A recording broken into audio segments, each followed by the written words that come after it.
was a tail, and Pooh finds one.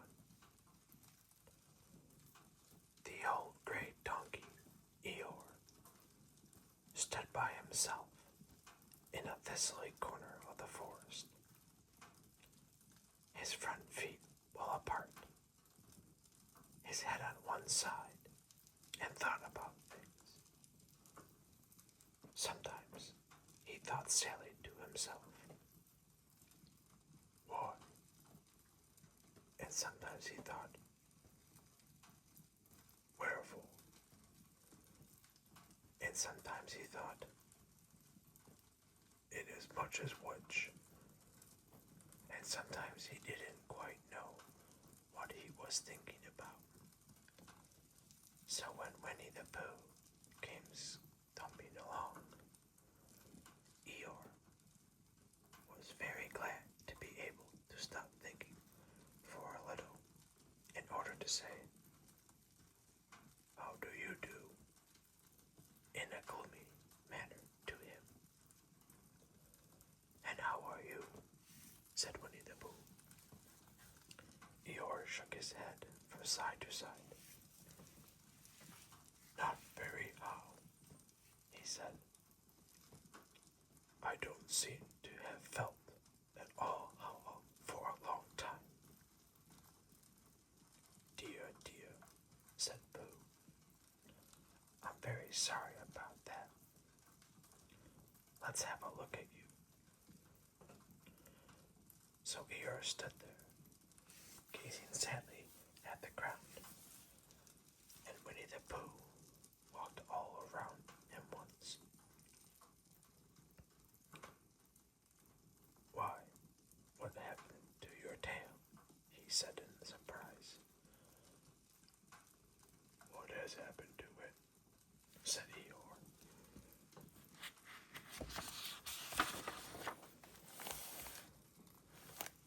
"It isn't there." "Are you sure?" "Well, either a tail is there or it isn't there. You can't make a mistake about it, and yours isn't there."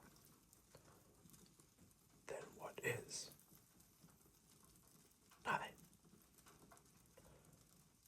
"Let's have a look," said Eeyore, and he turned round slowly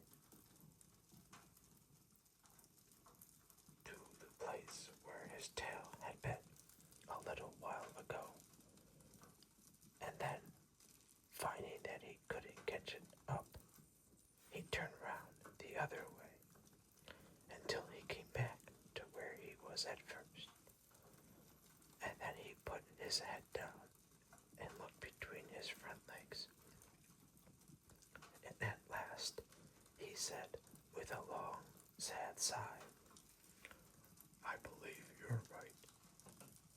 "Of course I'm right," said Pooh. "That accounts for a good deal," said Eeyore gloomily.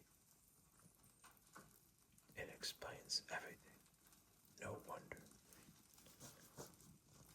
"You must have left it somewhere," said Winnie-the-Pooh. "Somebody must have taken it," said Eeyore. "How like them," he added, after a long silence. Pooh felt that he ought to say something helpful about it, but didn't quite know what. So he decided to do something helpful instead. "Eeyore," he said solemnly, "I, Winnie-the-Pooh, will find your tail for you." "Thank you, Pooh," answered Eeyore. "You're a real friend," he said. "Not like some," he said. So Winnie-the-Pooh went off to find Eeyore's tail. It was a fine spring morning in the forest as he started out. Little soft clouds played happily in a blue sky, skipping from time to time in front of the sun as if they had come to put it out, and then sliding away suddenly so that the next might have his turn. Through them and between them the sun shone bravely, and a corpse, which had worn its furs all the year round, seemed old and dowdy now, beside the new green lace which the beaches had put on so prettily. Through copse and spiny march bare, down open slopes of gorse and heather, over rocky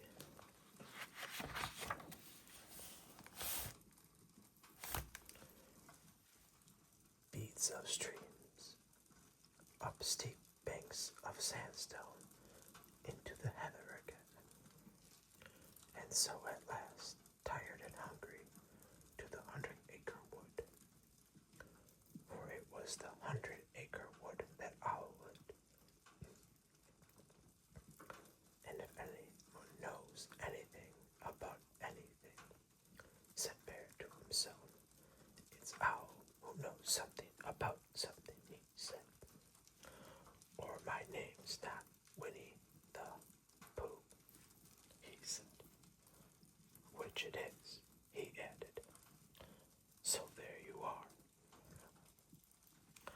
Owl lived at the Chestnuts, an old world resident of great charm, which was grander than anybody else's, or seemed so to Bear, because it had both a knocker and a bell pull. Underneath the knocker, there was a notice which said, please ring if an answer is required. Underneath the bell pull, there was a notice which said, please knock if an answer is not required. These notices had been written by Christopher Robin, who was the only one in the forest who could spell. For Owl was wise, though he was in many ways able to read and write and spell his own name, Owl, yet somehow went all to pieces over delicate words like measles and buttered toast. Winnie-the-Pooh read the two notices very carefully, first from left to right, and afterwards in case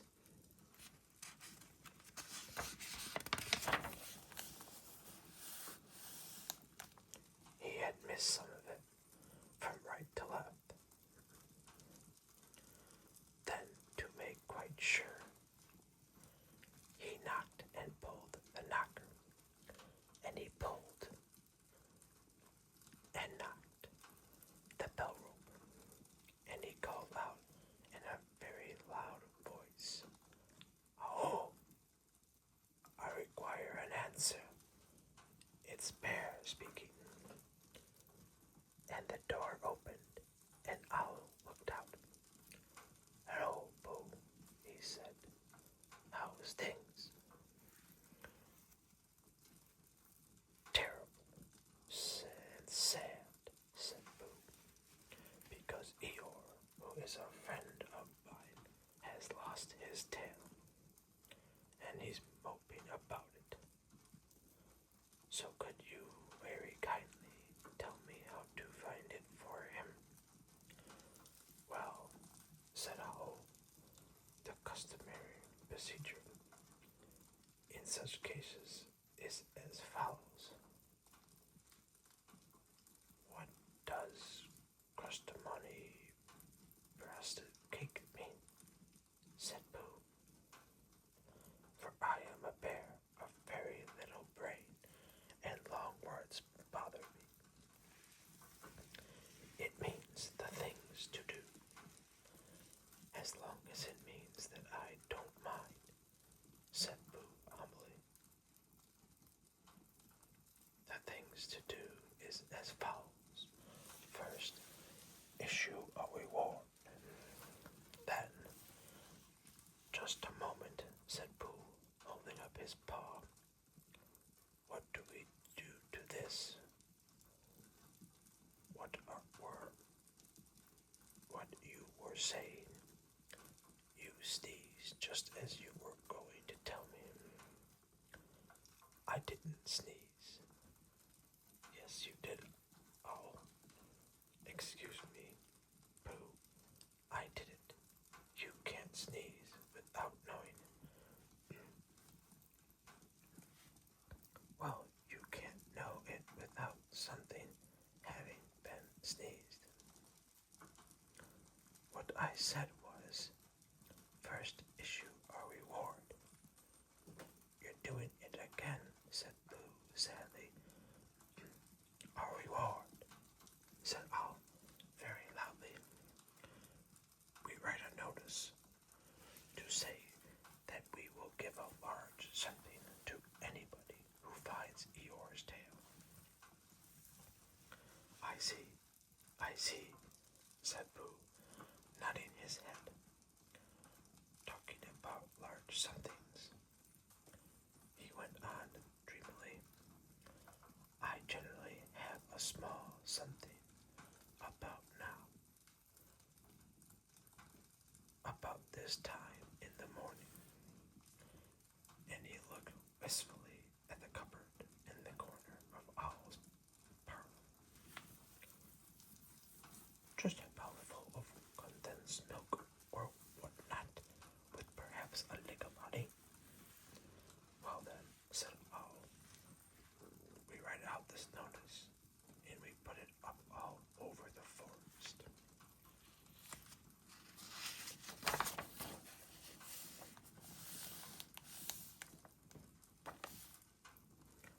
A lick of honey, murmured Bear to himself. Or not, as the case may be. And he gave a deep sigh and tried very hard to listen to what Owl was saying.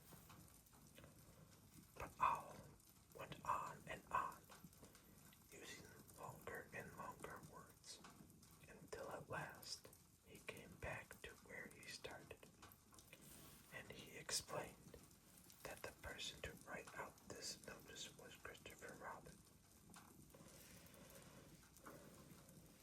It was he who wrote the ones on my front door. Did you see them, Pooh? For some time now, Pooh had been saying yes and no in turn, with his eyes shut to all that Owl was saying. Having said yes, last time he said no, not at all. Now, without really knowing what Owl was talking about. Didn't you see them, said Owl, a little surprised. Come and look at them now. So they went outside, and Pooh looked at the knocker and the notice below it. And he looked at the bell rope and the notice below it. And the more he looked at the bell rope, the more he felt that he had seen something like it somewhere else, sometime before. Handsome bell rope, isn't it? Said Owl. Pooh nodded. It reminds me of something, he said. But I can't think what. Where did you get it? I just came across it in the forest. It was hanging over a bush, and I thought at first somebody lived there. So I rang it, and nothing happened. Came off it.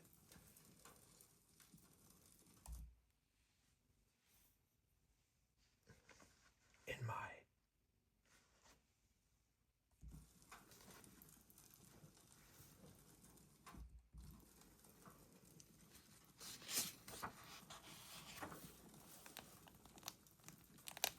hand, and as nobody seemed to want it, I took it home, and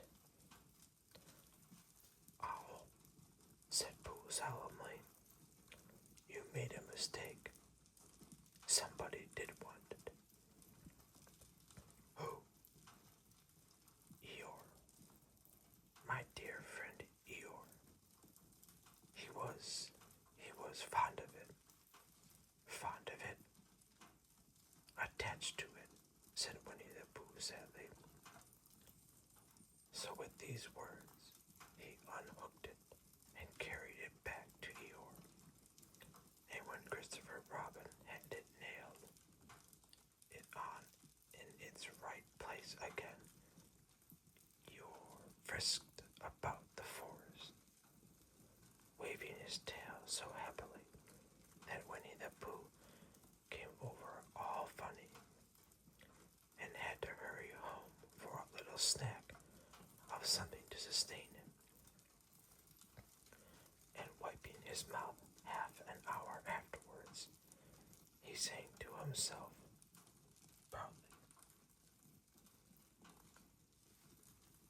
Who found the tail? I, said Pooh, at 1:45. Only it was 11:15, really. I found the tail.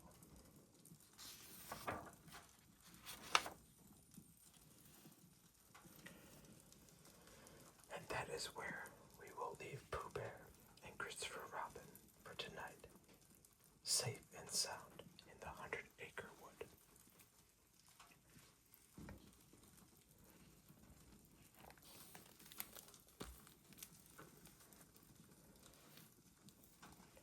Before you drift completely off to sleep, I want to share my weekly sleep technique with you.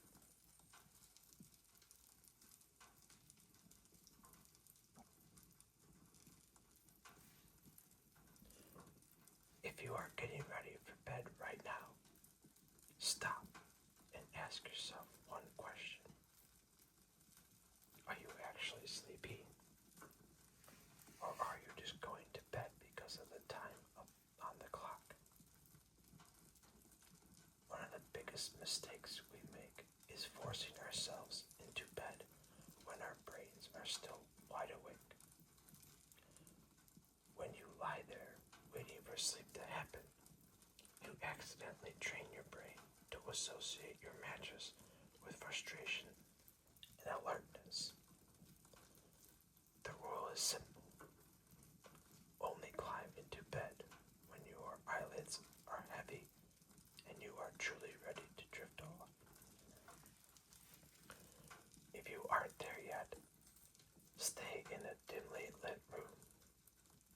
Relax and wait for the wave of tiredness to hit you. Protect your bed as a sanctuary for sleep.